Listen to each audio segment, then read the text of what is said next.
इंद्र की पूजा से श्रेष्ठ है। छोड़ो इंद्र की पूजा और करो हमारे ब्रज की पूजा। ऐसा करके भगवान ने भूमि की असाधारण महिमा दिखाई। भगवान ने रासलीला की, बड़े बड़े असुरों को मारा और महाभारत युद्ध में भीमसेन, अर्जुन आदि द्वारा कौरवों का नाश किया। भगवान कृष्ण अपने चरित्र से यह सिद्ध करते हैं कि उनसे बढ़कर के दूसरा कोई आचार्य इस पृथ्वी पर नहीं हुआ।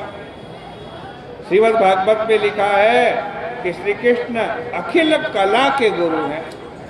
उन्होंने देखा कि कलयुग में लोग साले की सलाह मानेंगे, तो वे खुद अर्जुन के साले बन गए और गीता का उपदेश कर दिया। देखो, तंजीर में एक बहुत बड़ा पुस्तकालय है।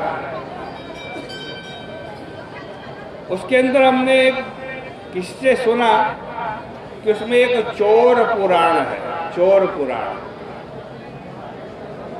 बहुत कौतूहल हुआ कि चोर पुराण का कर्ता धर्ता कौन है। उसमें पहले ही यह लिखा देखा कि श्याम सुंदर कदम्ब वृक्ष के नीचे एक चट्टान पर अपने दोनों पांव नीचे लटकाए हुए बैठे हैं। जब ग्वाल बाल बोले कि अमुक अमुक ग्वालिनों के घर में चोरी करनी है, तो उनको समझाने लगे कि चोरी करते हुए पाँव कैसे रखना है, आँख कैसे चलानी है, यदि कोई आ गया तो भागने की भी सुविधा है या नहीं है। इस प्रकार उस चोर पुराण में सारे उपदेश कृष्ण ने किए हैं।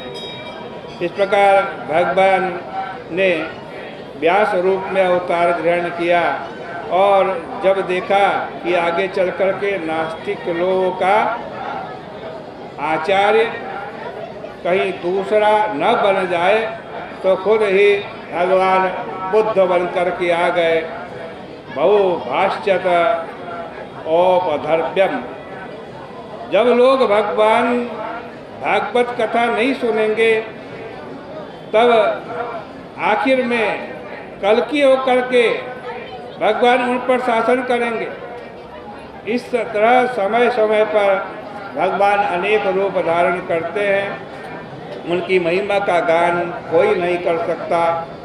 जिस पर भगवान दया करते हैं, कोई भगवान की माया को जान सकता है।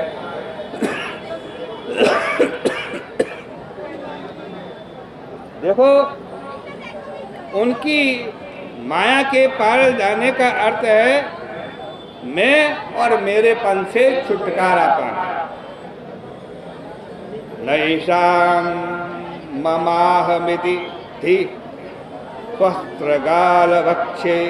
भगवान जिस पर कृपा करते हैं वो समझता है कि इस शरीर को एक दिन कुत्ते खा जाएंगे, गीदड़ खा जाएंगे, इसलिए वह इसको मैं और मेरा नहीं समझता।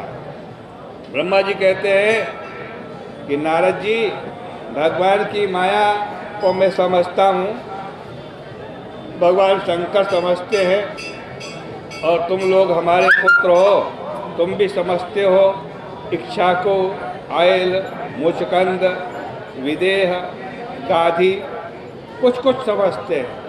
सोभरी, उत्तंग, शिवी भी थोड़ा थोड़ा जानते हैं। जो जानते हैं वे माया से पार हो जाते हैं। बात यह है कि समझने को तो सब समझ सकते हैं, भगवान को समझने में कोई रुकावट नहीं है। स्त्री, शूद्र, हूर्ण, सबरा अपि पाप जीवा।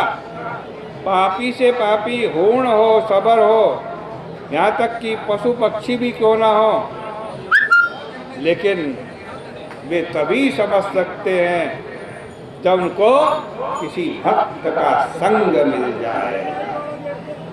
भक्त के संग में ऐसी सामर्थ्य है, ऐसी ताकत है भक्त के सामर्थ्य में कि उसमें जो परमात्मा सर्वत्र परिपूर्ण है, जिसका शब्द के द्वारा, वाणी के द्वारा भी वर्णन नहीं हो सकता, उसकी प्राप्ति हो जाती है। किससे होती है? भक्त के संग से होती है। देखो, एक आदमी था, उसको प्यास लगी, वो खंती लेकर कुआं खोद रहा है कि पानी मिले और मैं पीऊं। इतने में उसको बिना खोदे पानी मिल जाए तो वो कुआं क्यों खोदेगा? फिर तो नहीं खोदेगा ना कुआं। वो तो खंती फेंक करके पानी पीने लगेगा। इसी प्रकार जितने भी साधन भजन हैं वे खंती की तरह और परमानंद परम सुख की प्राप्ति के लिए है।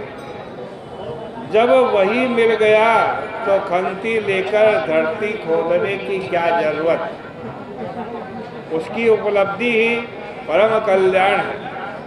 ब्रह्मा जी कह रहे हैं, बेटा नारद, थोड़े में सुन लो। समासेन